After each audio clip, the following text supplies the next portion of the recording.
Corinne. Bonjour Ilana, bonjour à toutes et à tous. Merci beaucoup d'être avec nous en studio, comme chaque lundi matin. Alors ce week-end, malgré une arrivée chaotique, on peut le dire, le président de la République Emmanuel Macron a finalement passé 13 heures dans les allées du parc des expositions grâce à un important dispositif policier.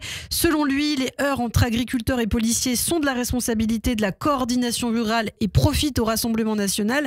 Alors c'est un petit peu l'occasion de faire un point justement avec vous, Corinne, sur la crise agricole qui touche actuellement notre pays. Que signifie-t-elle et est-ce qu'on peut faire un petit état des lieux?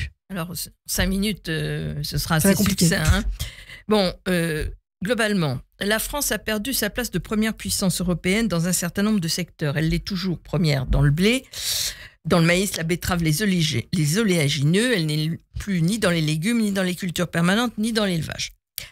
Ensuite, le nombre d'agriculteurs s'est réduit très considérablement. Il y avait 416 000 exploitations agricoles en 2021. Il y en a plus de 400 000 en 2023. Il y en avait 1 500 000 en 1970. Donc, on se rend compte que c'est divisé par 3. Il y a aujourd'hui un peu moins de 500 000 exploitants agricoles, hommes et femmes, contre 600 000 en 2010. Et il y avait 1 million de personnes en 2010. Voilà. Donc, ça, c'est pour la démographie. Ensuite, on a une grande diversité de production avec une très forte augmentation des céréales qui ont triplé entre 2000 et 2022, alors que les autres types de production ont modestement augmenté, sauf la vigne. On a un problème de non-renouvellement des générations. Il y a 3 agriculteurs qui partent pour 1 qui s'installe. Des revenus très insuffisants et très variables qui vont jusqu'à 600 € par mois pour un éleveur de chèvres. Comment est-ce qu'on vit avec 600 €? C'est impossible. C'est une catégorie sociale dans laquelle les suicides sont extrêmement nombreux. Sur les raisons, une concurrence indéniable avec des pays qui n'ont pas les mêmes normes sociales et environnementales que les nôtres, mais la question c'est est-ce qu'il faut s'aligner sur eux ou est-ce que c'est à eux de s'aligner sur nous? C'est plutôt comme ça que je posais la question. Et enfin, une des plus grosses utilisations de pesticides en Europe, quoi qu'on raconte, avec des échecs successifs de tous les plans éco-phyto. Alors le problème, ce qui crée de l'incompréhension, Corinne, ce sont ces injonctions contradictoires à de très nombreux niveaux, justement, lesquels? Alors d'abord, les revenus. Bon, Emmanuel Macron a proposé un prix plancher qui est réclamé par la gauche, disons globalement, depuis très longtemps. J'ai vu que la droite commençait à dire non, peut-être pas, même la FNSEA... Monsieur Rousseau, mais compte tenu de sa position quand même très ambiguë, un peu tournée du nez. Il y a les problèmes de répartition de la PAC. Il y a quand même 20% des agriculteurs qui touchent 80% de la PAC. Quand même peut-être un problème. Est-ce qu'on peut expliquer ce que c'est la PAC justement pour les auditeurs? La PAC, c'est la politique agricole commune. Donc c'est 9 milliards d'euros qui sont versés par l'Union européenne chaque année à la France, mais maintenant il y a ce qu'on appelle une nationalisation de la PAC. C'est-à-dire c'est chaque pays qui décide comment il la répartit.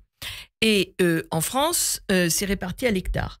Donc, plus vous êtes gros, plus vous touchez, plus vous êtes petit, moins vous avez. C'est pas très compliqué.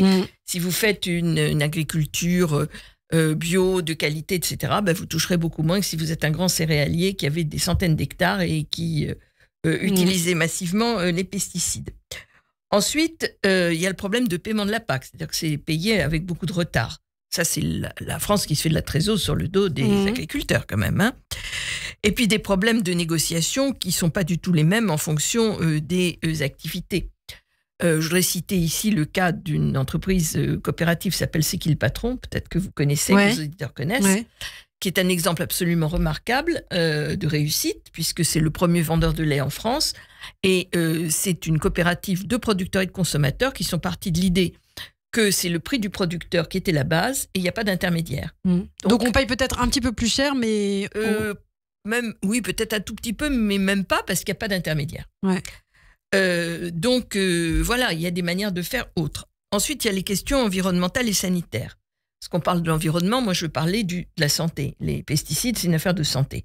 Les agriculteurs sont les premières victimes des pesticides. Plus des terres sont fatiguées, c'est-à-dire plus on colle d'intrants dedans, moins elles sont productives et plus on a besoin d'intrants.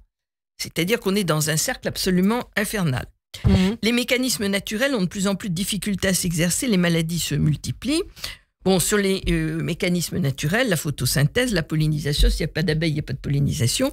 Et puis les maladies sur les végétaux qui se multiplient, mais aussi sur les animaux avec toutes les zoonoses qu'on connaît et qui ont fait des ravages, notamment dans la volaille, mais pas que. Et puis, la question climatique et hydrique. On a de moins en moins d'eau. Par conséquent, il y a des grosses batailles sur les méga-bassines qui peuvent paraître comme une solution à très court terme, mais qui, en réalité, ne le sont pas, parce que c'est pas seulement de récolter les eaux de pluie, c'est aussi de pomper dans les nappes phréatiques. Oui. Et donc, il y a un partage de l'eau qui ne peut plus se faire. Et puis, des problèmes de culture elle-même, c'est-à-dire est-ce qu'on peut encore faire des cultures irriguées dans le sud de la France, par exemple. Alors, on a parlé de tous les problèmes, effectivement, qui touchent le secteur agricole. Rapidement, qu'est-ce qu'on peut apporter comme solution maintenant, Corinne ? Il y a le problème de l'articulation du court et du long terme.